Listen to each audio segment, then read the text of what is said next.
Harry Potter and the Half-Blood Prince, Chapter 7, The Slug Club. Harry spent a lot of the last week of the holidays pondering the meaning of Malfoy's behavior in Knockturn Alley. What disturbed him most was the satisfied look on Malfoy's face as he had left the shop. Nothing that made Malfoy look that happy could be good news. To his slight annoyance, however, neither Ron nor Hermione seemed quite as curious about Malfoy's activities as he was, or at least they seemed to get bored of discussing it after a few days. "Yes, I've already agreed it was fishy, Harry," said Hermione a little impatiently. She was sitting on the window-sill in Fred and George's room with her feet up on one of the cardboard boxes, and had only grudgingly looked up from her new copy of Advanced Rune Translation. "But haven't we agreed there could be a lot of explanations?" "Maybe he's broken his hand of glory," said Ron vaguely, as he attempted to straighten his broomstick's bent tail twigs. "Remember that shriveled-up arm Malfoy had?" "But what about when he said, 'Don't forget to keep that one safe'?" asked Harry for the umpteenth time. "That sounded to me like Borgin's got another one of the broken objects, and Malfoy wants both." "You reckon?" said Ron, now trying to scrape some dirt off his broom handle. "Yeah, I do," said Harry. When neither Ron nor Hermione answered, he said, "Malfoy's father's in Azkaban. Don't you think Malfoy'd like revenge?" Ron looked up, blinking. "Malfoy, revenge? What can he do about it?" "That's my point. I don't know," said Harry, frustrated. "But he's up to something, and I think we should take it seriously. His father's a Death Eater, and—" Harry broke off, his eyes fixed on the window behind Hermione, his mouth open. A startling thought had just occurred to him. "Harry," said Hermione in an anxious voice, "what's wrong?" "Your scar's not hurting again, is it?" asked Ron nervously. "He's a Death Eater," said Harry slowly. "He's replaced his father as a Death Eater." There was a silence, then Ron erupted in laughter. "Malfoy? He's 16, Harry. You think you know who would let Malfoy join?" "It seems very unlikely, Harry," said Hermione in a repressive sort of voice. "What makes you think—" "In Madame Malkin's, she didn't touch him, but he yelled and jerked his arm away from her when she went to roll up his sleeve. It was his left arm. He's been branded with the dark mark." Ron and Hermione looked at each other. "Well," said Ron, sounding thoroughly unconvinced. "I think he just wanted to get out of there, Harry," said Hermione. "He showed Borgin something we couldn't see," Harry pressed on stubbornly. "Something that seriously scared Borgin. It was the mark. I know it. He was showing Borgin who he was dealing with. You saw how seriously Borgin took him." Ron and Hermione exchanged another look. "I'm not sure, Harry. Yeah, I still don't reckon you know who would let Malfoy join." Annoyed, but absolutely convinced he was right, Harry snatched up a pile of filthy Quidditch robes and left the room. Mrs. Weasley had been urging them for days not to leave their washing and packing until the last moment. On the landing, he bumped into Ginny, who was returning to her room carrying a pile of freshly laundered clothes. "I wouldn't go into the kitchen just now," she warned him. "There's a lot of phlegm around." "I'll be careful not to slip in it," smiled Harry. Sure enough, when he entered the kitchen, it was to find Fleur sitting at the kitchen table, in full flow about plans for her wedding to Bill, while Mrs. Weasley kept watch over a pile of self-peeling sprouts, looking bad-tempered. "Bill and I have almost decided on only 2 bridesmaids.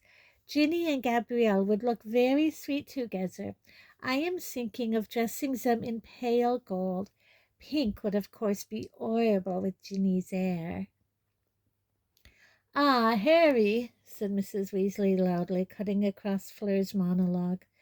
Good. I wanted to explain about the security arrangements for the journey to Hogwarts tomorrow. We've got ministry cars again, and there will be Aurors waiting at the station.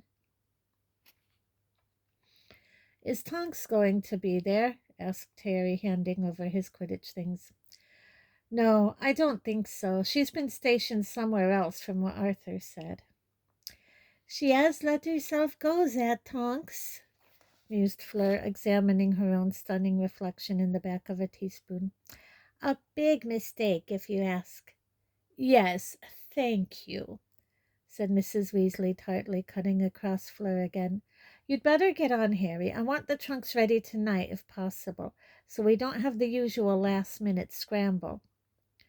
And in fact, their departure the following morning was smoother than usual. The ministry cars glided up to the front of the burrow to find them waiting, trunks packed, Hermione's cat Crookshanks safely enclosed in his traveling basket, and Hedwig, Ron's owl Pigwidgeon, and Ginny's new purple pygmy puff Arnold in cages. Au revoir, Harry, said Fleur throatily, kissing him goodbye. Ron hurried forwards, looking hopeful, but Ginny stuck out her foot and Ron fell, sprawling in the dust at Fleur's feet. Furious, red-faced and dirt-spattered, he hurried into the car without saying goodbye.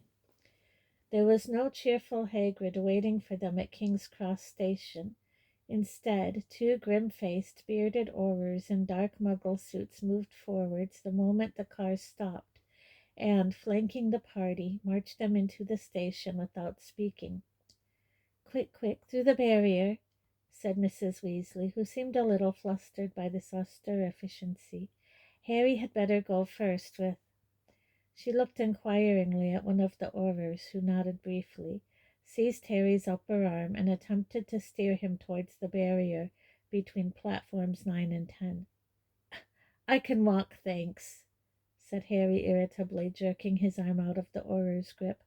He pushed his trolley directly at the solid barrier, ignoring his silent companion, and found himself, a second later, standing on platform 9 3/4, where the Scarlet Hogwarts Express stood belching steam over the crowd. Hermione and the Weasleys joined him within seconds. Without waiting to consult his grim-faced Auror, Harry motioned to Ron and Hermione to follow him up the platform, looking for an empty compartment. We can't, Harry, said Hermione, looking apologetic. Ron and I have got to go to the prefect carriage first, and then patrol the corridors for a bit. Oh, yeah, I forgot, said Harry. You'd better get straight on the train, all of you. You've only got a few minutes to go, said Mrs. Weasley, consulting her watch. Well, have a lovely term, Ron. Mr. Weasley, can I have a quick word? Said Harry, making up his mind on the spur of the moment. Of course, said Mr. Weasley, who looked slightly surprised, but followed Harry out of earshot of the others nevertheless. Harry had thought it through carefully and come to the conclusion that, if he were to tell anyone, Mr. Weasley would be the right person. Firstly, because he worked at the ministry and was therefore in the best position to make further investigations, and secondly, because he thought that there was not too much risk of Mr. Weasley exploding with anger. He could see Mrs. Weasley and the grim-faced Auror casting the pair of them suspicious looks as they moved away. When we were in Diagon Alley, Harry began, but Mr. Weasley forestalled him with a grimace. Am I about to discover where you, Ron, and Hermione disappeared to while you were supposed to be in the back room of Fred and George's shop? How did you... Harry, please. You're talking to the man who raised Fred and George. Yeah. All right. We weren't in the back room. Very well, then. Let's hear the worst. Well, we followed Draco Malfoy. We used my invisibility cloak. Did you have any particular reason for doing so, or was it a mere whim? Because I thought Malfoy was up to something, said Harry, disregarding Mr. Weasley's look of mingled exasperation and amusement.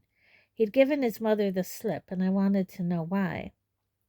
Of course you did, said Mr. Weasley, sounding resigned.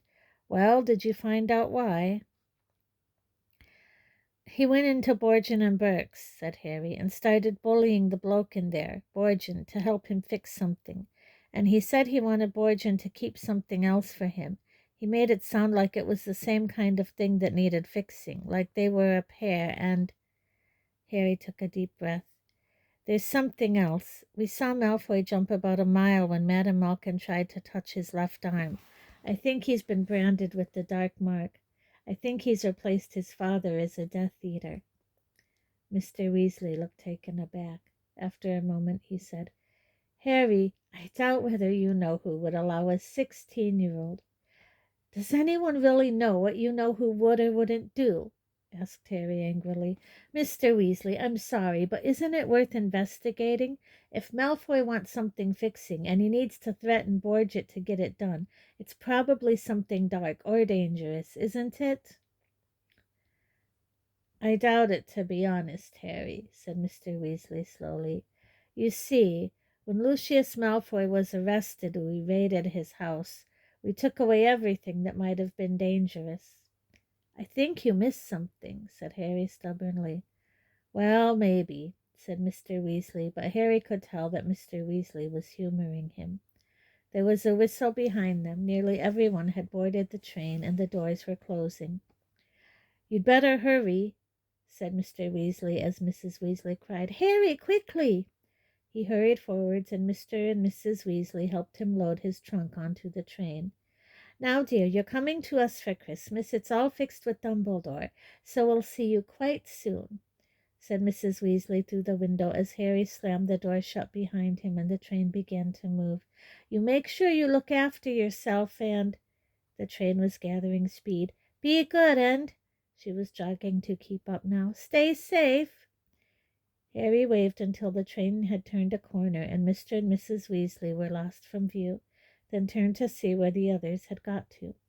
He supposed Ron and Hermione were cloistered in the prefect carriage, but Ginny was a little way along the corridor chatting to some friends.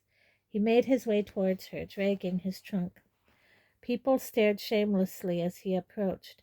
They even pressed their faces against the windows of their compartments to get a look at him. He had expected an upswing in the amount of gaping and gawping he would have to endure this term after all the Chosen One rumors in the Daily Prophet, but he did not enjoy the sensation of standing in a very bright spotlight. He tapped Ginny on the shoulder. Fancy trying to find a compartment? I can't, Harry. I said I'd meet Dean, said Ginny brightly. See you later. Right, said Harry. He felt a strange twinge of annoyance as she walked away, her long red hair dancing behind her. He had become so used to her presence over the summer that he had almost forgotten that Ginny did not hang around with him, Ron, and Hermione while at school. Then he blinked and looked around. He was surrounded by mesmerized girls. Hi, Harry, said a familiar voice from behind him. Neville, said Harry in relief, turning to see a round-faced boy struggling towards him. Hello, Harry, said a girl with long hair and large misty eyes, who was just behind Neville. Luna, hi, how are you? Very well, thank you, said Luna. She was clutching a magazine to her chest. Large letters on the front announced that there was a pair of free Spectra specs inside. The Quibbler still going strong, then? Asked Harry, who felt a certain fondness for the magazine, having given it an exclusive interview the previous year. Oh, yes, circulation's well up, said Luna happily. Let's find seats, said Harry, and the three of them set off along the train through hordes of silently staring students.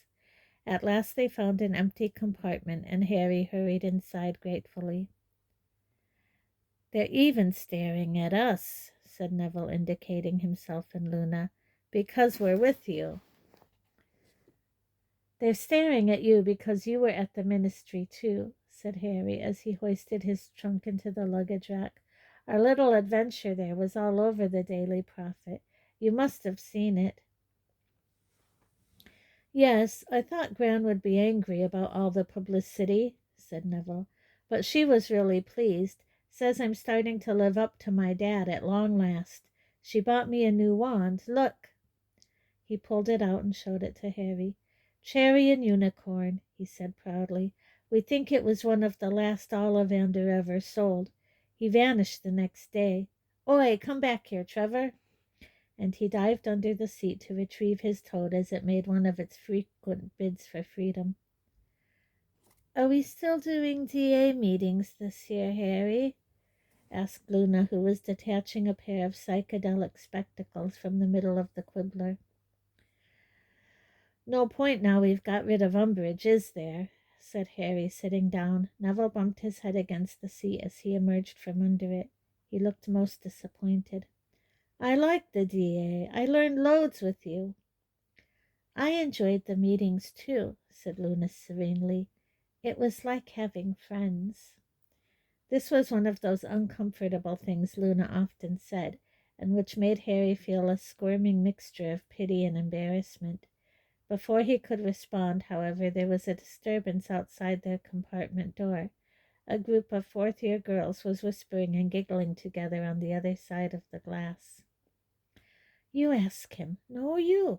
"I'll do it." And one of them, a bold-looking girl with large dark eyes, a prominent chin, and long black hair, pushed her way through the door. "Hi, Harry, I'm Ramilda Vane," she said loudly and confidently. "Why don't you join us in our compartment? You don't have to sit with them," she added in a stage whisper, indicating Neville's bottom, which was sticking out from under the seat again as he groped around for Trevor, and Luna, who was now wearing her free spectre specs, which gave her the look of a demented multicolored owl. "They're friends of mine," said Harry coldly. "Oh," said the girl, looking very surprised. "Oh, okay." And she withdrew, sliding the door closed behind her. "People expect you to have cooler friends than us," said Luna, once again displaying her knack for embarrassing honesty. "You are cool," said Harry shortly. "None of them was at the ministry. They didn't fight with me." "That's a very nice thing to say," beamed Luna, and she pushed her spectra specs further up her nose and settled down to read the quibbler. "We didn't face him, though," said Neville, emerging from under the seat with fluff and dust in his hair and a resigned-looking Trevor in his hand. "You did. You should hear my gran talk about you. That Harry Potter's got more backbone than the whole Ministry of Magic put together. She'd give anything to have you as a grandson." Harry laughed uncomfortably and changed the subject to owl results as soon as he could. While Neville recited his grades and wondered aloud whether he would be allowed to take a transfiguration newt with only an acceptable, Harry watched him without really listening. Neville's childhood had been blighted by Voldemort just as much as Harry's had, but Neville had no idea how close he had come to having Harry's destiny. The prophecy could have referred to either of them, yet, for his own inscrutable reasons, Voldemort had chosen to believe that Harry was the one meant. Had Voldemort chosen Neville, it would be Neville sitting opposite Harry, bearing the lightning-shaped scar and the weight of the prophecy, or would it? Would Neville's mother have died to save him as Lily had died for Harry? Surely she would, but what if she had been able to stand between her son and Voldemort? Would there then have been no chosen one at all? An empty seat where Neville now sat, and a scarless Harry who would have been kissed goodbye by his own mother, not Ron's. "You all right, Harry? You look funny," said Neville. Harry started. "Sorry, Raxpert got you?" asked Luna sympathetically, peering at Harry through her enormous colored spectacles. What?" "A Raxpert. They're invisible. They float in through your ears and make your brain go fuzzy," she said. "I thought I felt one zooming around in here." She flapped her hands at thin air as though beating off large invisible moths. Harry and Neville caught each other's eye and hastily began to talk of Quidditch. The weather beyond the train windows was as patchy as it had been all summer. They passed through stretches of the chilling mist, then out into weak, clear sunlight. It was during one of the clear spells, when the sun was visible almost directly overhead, that Ron and Hermione entered the compartment at last. Wish the lunch trolley would hurry up. I'm starving, said Ron longingly, slumping into the seat beside Harry and rubbing his stomach. Hi, Neville. Hi, Luna. Guess what? He added, turning to Harry. Malfoy's not doing prefect duty. He's just sitting in his compartment with the other Slytherins. We saw him when we passed. Harry sat up straight, interested. It was not like Malfoy to pass up the chance to demonstrate his power as prefect, which he had happily abused all the previous year. What did he do when he saw you? The usual, said Ron indifferently, demonstrating a rude hand gesture. Not like him, though, is it? Well, that is. He did the hand gesture again. But why isn't he out there bullying first years? Dunno, said Harry, but his mind was racing. Didn't this look as though Malfoy had more important things on his mind than bullying younger students? Maybe he preferred the inquisitorial squad, said Hermione. Maybe being a prefect seems a bit tame after that. I don't think so, said Harry. I think he's...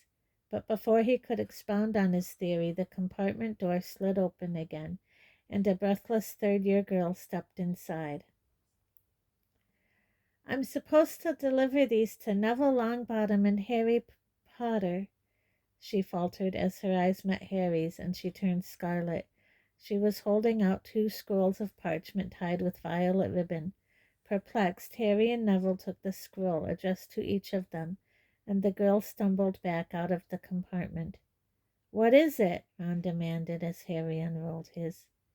An invitation, said Harry. Harry, I would be delighted if you would join me for a bite of lunch in compartment C. Sincerely, Professor H.E.F. Slughorn. Who's Professor Slughorn? Asked Neville, looking perplexity at his own invitation.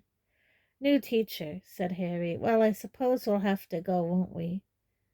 But what does he want me for? Asked Neville nervously, as though he were expecting detention. No idea, said Harry, which was not entirely true, though he had no proof yet that his hunch was correct. Listen, he added, seized by a sudden brainwave. Let's go under the invisibility cloak. Then we might get a good look at Malfoy on the way, see what he's up to. This idea, however, came to nothing. The corridors, which were packed with people on the lookout for the lunch trolley, were impossible to negotiate while wearing the cloak. Harry stowed it regretfully back in his bag, reflecting that it would have been nice to wear it just to avoid all the staring, which seemed to have increased in intensity ever since he had last walked down the train. Every now and then students would hurtle out of their compartments to get a better look at him. The exception was Cho Chang, who darted into her compartment when she saw Harry coming. As Harry passed the window, he saw her deep and determined conversation with her friend Marietta, who was wearing a very thick layer of makeup that did not entirely obscure the odd formation of pimples still etched around her face. Smirking slightly, Harry pushed on.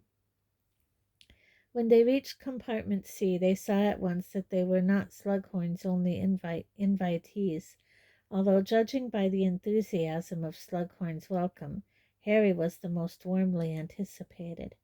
Harry, my boy, said Slughorn, jumping up at the sight of him so that his great velvet-covered belly seemed to fill all the remaining space in the compartment.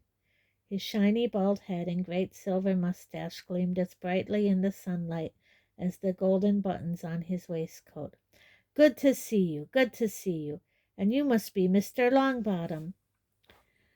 Neville nodded, looking scared. At a gesture from Slughorn, they sat down opposite each other in the only 2 empty seats, which were nearest the door. Harry glanced around at their fellow guests. He recognized a Slytherin from their year, a tall black boy with high cheekbones and long slanting eyes. There were also 2 seventh-year boys Harry did not know, and squashed in the corner beside Slughorn, and looking as though she was not entirely sure how she had got there, Ginny. Now, do you know everyone? Slughorn asked Harry and Neville. Blaise Zabini is in your year, of course. Zabini did not make any sign of recognition or greeting, and nor did Harry or Neville. Gryffindor and Slytherin students loathed each other on principle. "This is Cormac McLagan. Perhaps you've come across each other? No?" McLagan, a large, wire-haired youth, raised a hand, and Harry and Neville nodded back at him. "And this is Marcus Belby. I don't know whether—" Belby, who was thin and nervous-looking, gave a strained smile. "And this charming young lady tells me she knows you," Slughorn finished. Ginny grimaced at Harry and Neville from behind Slughorn's back. "Well, now, this is most pleasant," said Slughorn cozily. "A chance to get to know you all a little better. Here, take a napkin. I've packed my own lunch. The trolley, as I remember it, is heavy on licorice wands, and a poor old man's digestive system isn't quite up to such things. Pheasant, Belby?" Belby started and accepted what looked like half a cold pheasant. "I was just telling young Marcus here that I had the pleasure of teaching his Uncle Damocles," Slughorn told Harry and Neville, now passing around a basket of rolls.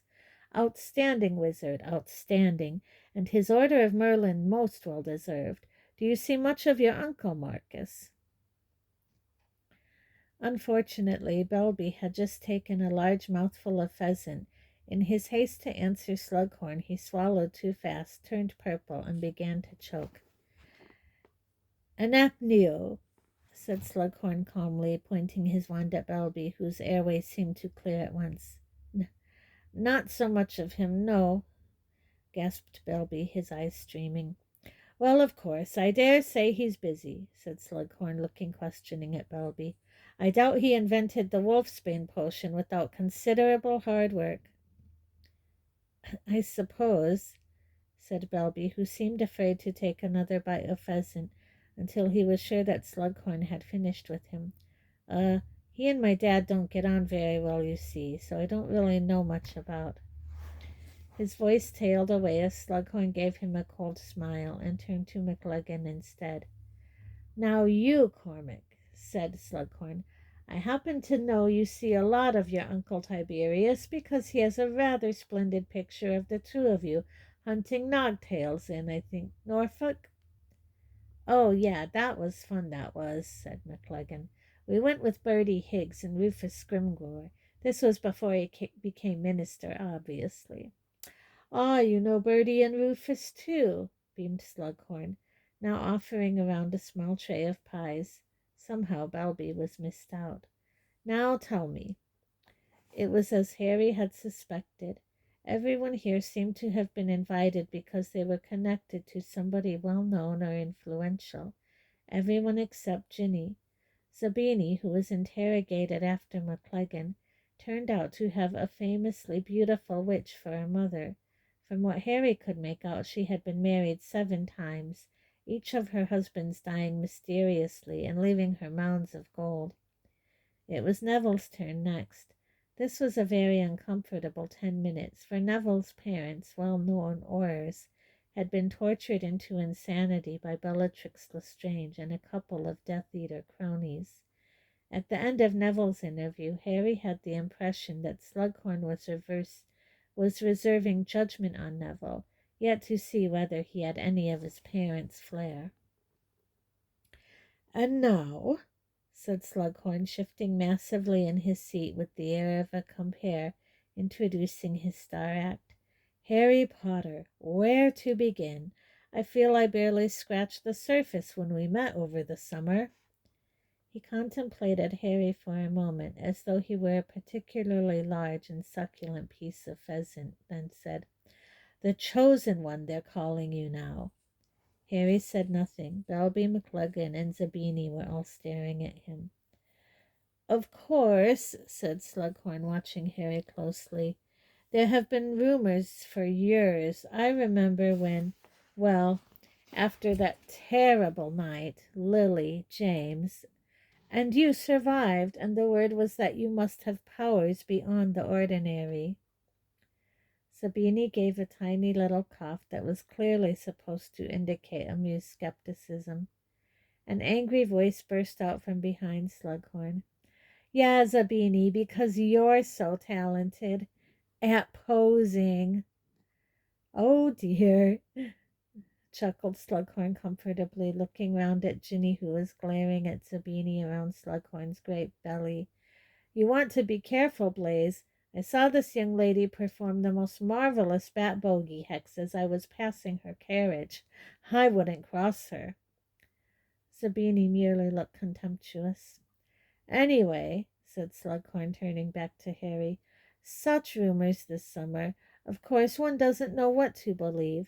The Prophet has been known to print inaccuracies, make mistakes, but there seems little doubt, given the number of witnesses, that there was quite a disturbance at the ministry, and that you were there in the thick of it all. Harry, who could not see any way out of this without flatly lying, nodded, but still said nothing. Slughorn beamed at him. So modest, so modest. No wonder Dumbledore is so fond. You were there, then. But the rest of the stories, so sensational, of course, one doesn't know quite what to believe. This fabled prophecy, for instance. We never heard a prophecy, said Neville, turning geranium pink as he said it. That's right, said Ginny staunchly. Neville and I were both there too, and all this chosen one rubbish is just the Prophet making things up as usual. You were both there too, were you? Said Slughorn with great interest, looking from Ginny to Neville, but both of them sat clam-like before his encouraging smile. Yes, well, it is true that the Prophet often exaggerates, of course. Slughorn continued, sounding a little disappointed. I remember dear Gwenig telling me, Gwenig Jones, I mean, of course, captain of the Holy Head Harpies. He meandered off into a long-winded reminiscence, but Harry had the distinct impression that Slughorn had not finished with him, and that he had not been convinced by Neville and Ginny. The afternoon wore on with more anecdotes about illustrious wizards Slughorn had taught, all of whom had been delighted to join what he called the Slug Club at Hogwarts. Harry could not wait to leave, but couldn't see how to do so politely. Finally the train emerged from yet another long misty stretch into a red sunset, and Slughorn looked around, blinking in the twilight. Goodness gracious, it's getting dark already. I didn't notice that they'd lit the lamps. You'd better go and change into your robes, all of you. McLegan, you must drop by and borrow that book on Nogtails. Harry, Blaze, any time you're passing. Same goes for you, miss. He twinkled at Ginny. Well, off you go, off you go. As he pushed past Harry into the darkening corridor, Zabini shot him a filthy look that Harry returned with interest. He, Ginny, and Neville followed Zabini back along the train. I'm glad that's over, muddled Neville. Strange man, isn't he? Yeah, he is a bit, said Harry, his eyes on Zabini. How come you ended up in there, Ginny? He saw me hex Zacharias Smith, said Ginny. You remember that idiot from Hufflepuff who was in the DA? He kept on and on asking about what happened at the ministry, and in the end he annoyed me so much I hexed him. When Slughorn came in, I thought I was going to get detention, but he just thought it was a really good hex and invited me to lunch. Mad, eh? Better reason for inviting someone than because their mother's famous, said Harry, scowling at the back of Zabini's head, or because their uncle. But he broke off. An idea had just occurred to him, a reckless but potentially wonderful idea. In a minute's time, Zabini was going to re-enter the Slytherin sixth-tier compartment, and Malfoy would be sitting there, thinking himself unheard by anybody except fellow Slytherins. If Harry could only enter unseen behind him, what might he not see or hear? True, there was little of the journey left. Hogsmeade Station had to be less than half an hour away, judging by the wildness of the scenery flashing by the windows. But nobody else seemed prepared to take Harry's suspicions seriously, so it was down to him to prove them. I'll see you two later, said Harry under his breath, pulling out his invisibility cloak and flinging it over himself. But what are you? Asked Neville. Later, whispered Harry, Darting after Zabini as quietly as possible through the rattling of the train made such caution almost pointless. The corridors were almost completely empty now. Nearly everyone had returned to their carriages to change into their school robes and pack up their possessions.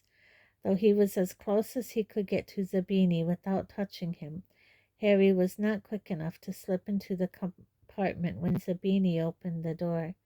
Zabini was already sliding it shut when Harry hastily stuck out his foot to prevent it closing.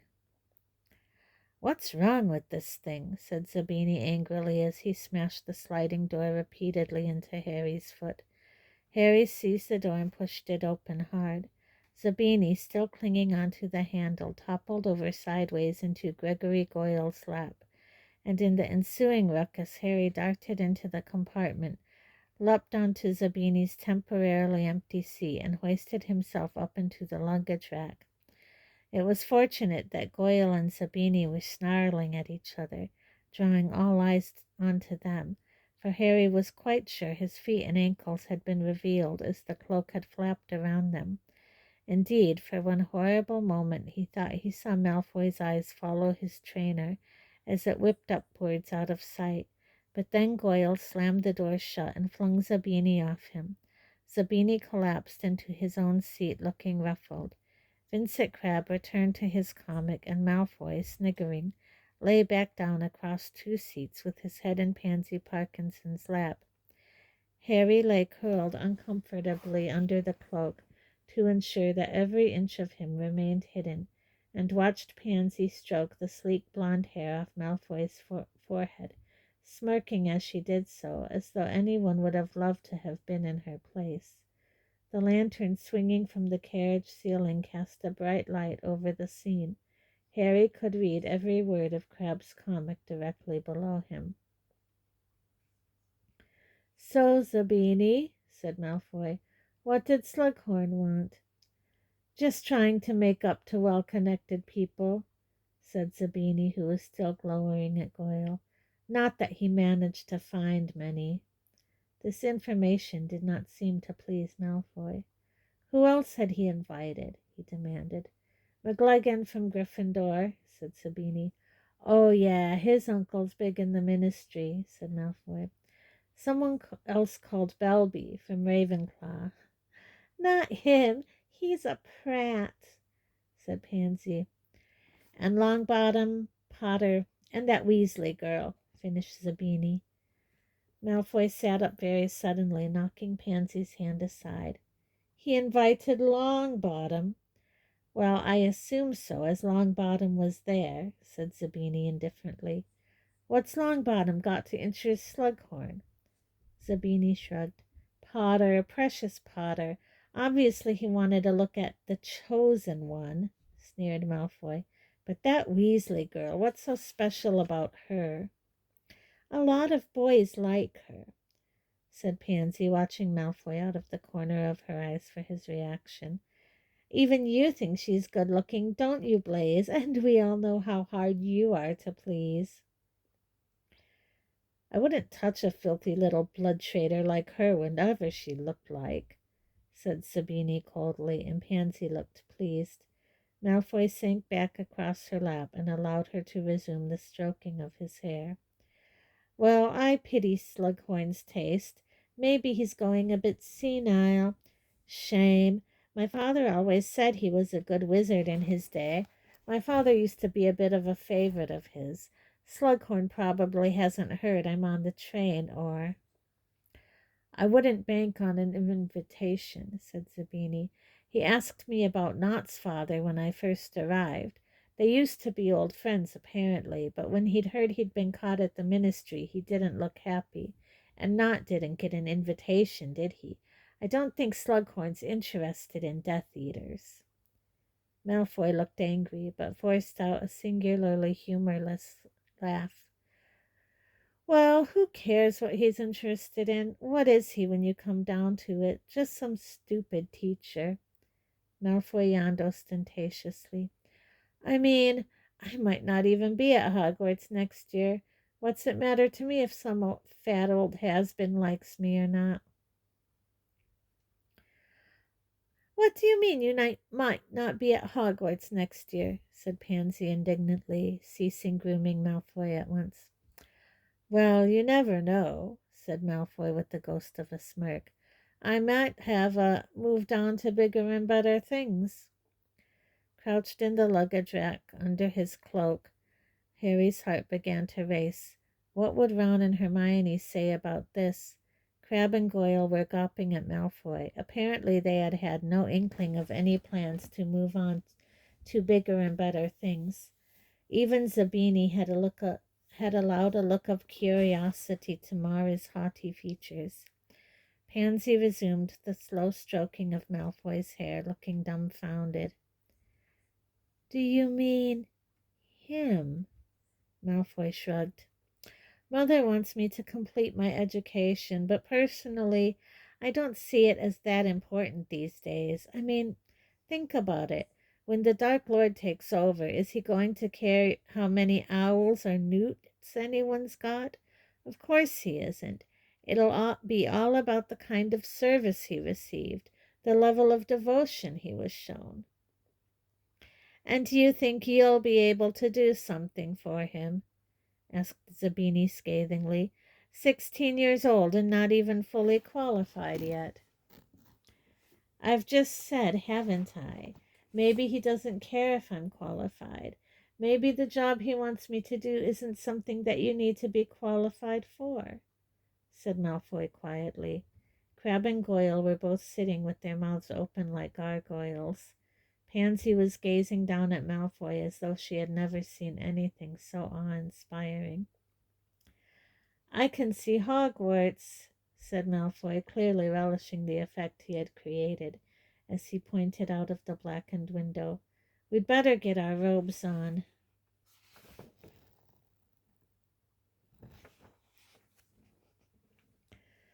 Harry was so busy staring at Malfoy he did not notice Goyle